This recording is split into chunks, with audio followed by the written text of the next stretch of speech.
Bonjour, nous sommes là chez Rocky Pro. Il va nous parler de sa bande dessinée qu'il fait non seulement pour les parents mais aussi pour les enfants. Et voilà, il va nous dire comment il recourit pour se trouver toutes ses idées et comment il se trouve avec tous ses vendeurs. Bonjour Rocky Pro. Bonjour. Parlez-nous de vos revues, votre temps, comment vous prenez pour nous faire ces bandes dessinées et comment vous allez vers ces vendeurs pour être accrochés à vos produits. Tout bandara na dessin. Pour comme on a papier bandana dessin, je crois que dans la ligne mot tout ça là bandara na papier, ma dessiné na papier et tout transmettre en haut la calque et dans la calque. Après calque bah isolé en haut. Après qu'on isolé et que la machine dans la zone des idées la dessinateur on a pas que ça là idée là par dessin à sali attends aussi ce que ça là ngo na zongo na ke ba sali photocopie na calque plaque et que la machine bah imprimant la machine. Et on a eu au lobby bazar presque tout le recoin de Kinshasa, tout qu'on retrouver partout. Ce n'est pas seulement aux alentours de votre quartier, c'est pas seulement dans une commune ou dans un quartier bien précis, mais tout qu'on retrouver presque partout. Tout qu'on retrouver partout, partout faut pas tout qu'on retrouver pour attention tout que qui sait tout le monde partout, dans Matadi donc partout vraiment bazar. Les attaques que non, ils ont été comme dans le quartier. Attends, les bandes dessinées sont des bandes dessinées congolaises, purement congolaises. Parce que même les idées, ils ont des idées à la société. Les idées de société, ce qui se passe dans la société. C'est ça que, à travers ça, je peux réfléchir au Kanissa. Et là, on a un autre qui pèse dans la société. Et là, on a un autre qui pèse dans la batanga. Pour comme une leçon, autre pèse. Donc, c'est une leçon. Comment vivre dans la société. Tu dis que dans la société africaine, il y a toujours des choses de noir. Parce que c'est comme Deborah Azukindoki dans l'école.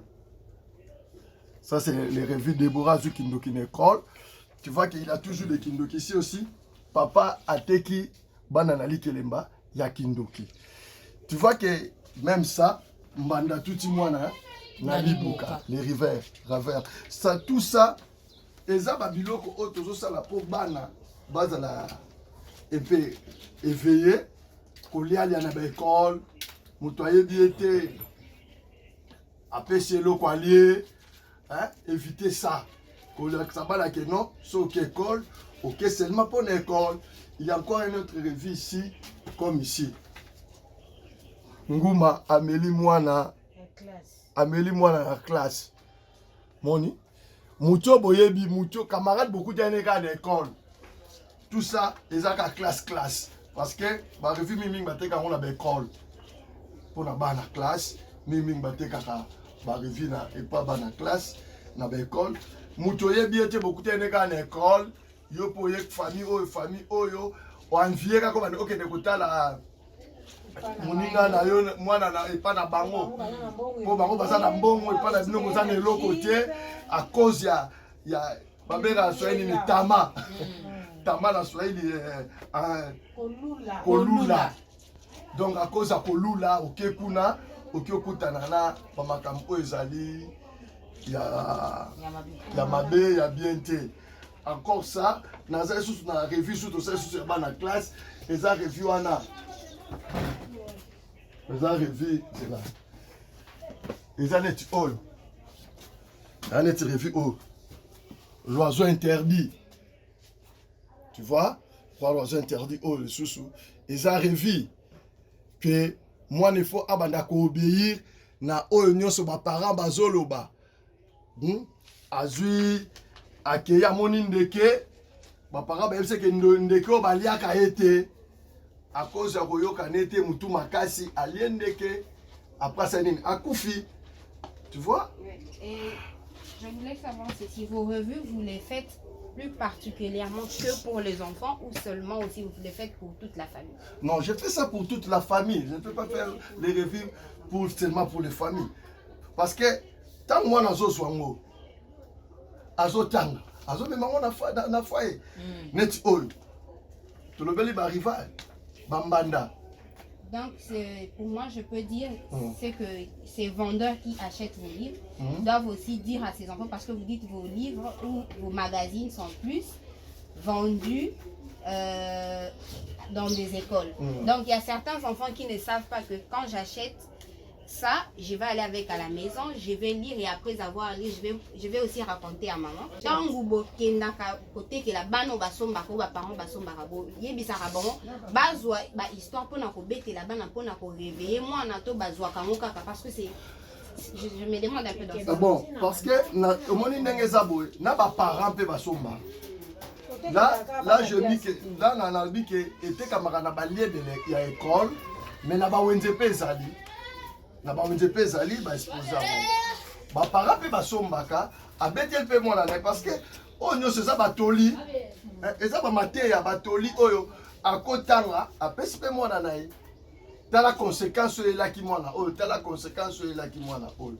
Donc ezate que kaka bana to tchongo na disposition ya bana parce que ba parents savoir un peu le fonctionnement de Rocky, comment il se recueille avec ses idées, comment il se recueille aussi avec ses clients.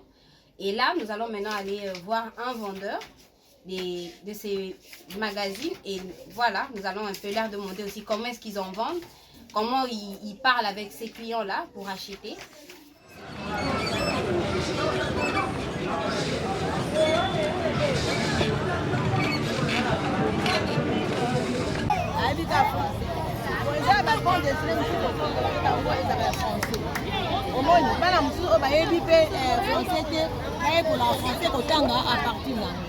Donc la bande dessinée na yo ozoteka pas seulement oyo lingala ozoteka pe oyo donc ozo recommander que non seulement bana mikolo pe.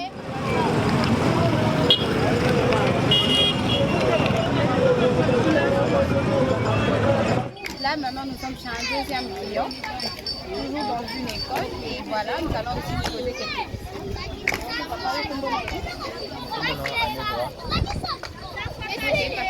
Ozoteka ba bande dessinée nini esalaki ekobanda kotekela ngo bana na baekole?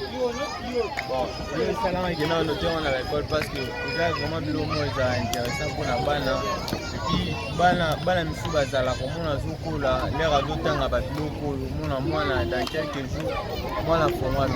Donc eza biloko edifiaka tellement bana makasi, mwana mosusu français peut-être kozala pasi lere bandi kotanga lingala na biloko oyo omona. Donc ekozwa ye ka ebele tomona mwana yebi akomi mpe kotanga. Donc eza biloko moko edifiaka mpena bana makasi yango oyo epesa biso ideana tokando otekelango bana. Babande desine na yo otekelaka ngo kaka bana to mpe mikolo basombaka? Oh, eza généralement eza na mikolo na bana po mikolo mosusu omona avandi na ndako eloko akosala eza te omona zi azotanga na ye journée eleki nango mpe bono bana mike mpe basombaka na bana. Donc eza mpona bato nyonso, eza kaka mpona bana mike te mpona bato nyonso. Babande desine na yo ozokoedifie bango na un bon comportement ou bien ezokala tout le service à la fois, ezoédifie ezorebeye bango lecture na bango? Ouais, donc oyo ezosala tout le service à la fois, ezopesa conseil mpona bato mosusu. Par exemple tokozwa oyo ya dibura, donc makambo oyo ezolika na baekole, makambo oyo ezolika na baekole, comment est-ce que moto akoevite bacamarade ya matu basama te. Donc oyo tozoloba mpona na sanse wana. Tokozwa mosusu awa papa ateki bana naliki elemba ya bandeki. Voilà, oyo eza neti na bafamille, makambo elekana na kati ya bafamille. C'est-à-dire babiloko eza mpona bana ekole mpe mpona bato nyonso, ezopesa mpe baconseil nyonso na mbala moko. Donc eza mwana nde. Merci. À tous, nous étions là chez Monsieur Rocky Prod, le producteur d'une bande dessinée purement congolaise. Il ne s'arrête pas à produire ses bandes dessinées, mais il fait de son mieux que ça soit à la disposition de tout Congolais. Il a ses clients dans le recoin de Kinshasa. Partout, nous le retrouvons. Même dans vos quartiers, vous pouvez les retrouver. Alors, nous étions partis dans le coin de la RDC, plus précisément à Kinshasa, dans la commune de Bandalungwa, dans le quartier Bisengo. Nous avons rencontré Maman Francine qui vend le bande dessinée de Monsieur Rocky Prod. Et alors, elle nous dit que ces bandes dessinées n'est pas seulement de bandes dessinées appropriées pour les enfants, mais elle est aussi bien pour le parent et les jeunes gens. Ça nous édifie, nous jeunes, vous parents et enfants. Et nous ne sommes pas arrêtés chez Maman Francine et nous sommes allés aussi chez Monsieur Anegra, qui est aussi un vendeur dans la commune toujours de Bandalungwa, mais dans les quartiers Sikine. Et voilà, il nous dit aussi qu'ils ne vendent pas ces bandes dessinées seulement pour les enfants, mais aussi pour le parent et jeunes gens. Voilà, nous vous disons de vous en procurer ces bandes dessinées, car elle va vous édifier, elle va vous permettre de bien s'exprimer en Lingala.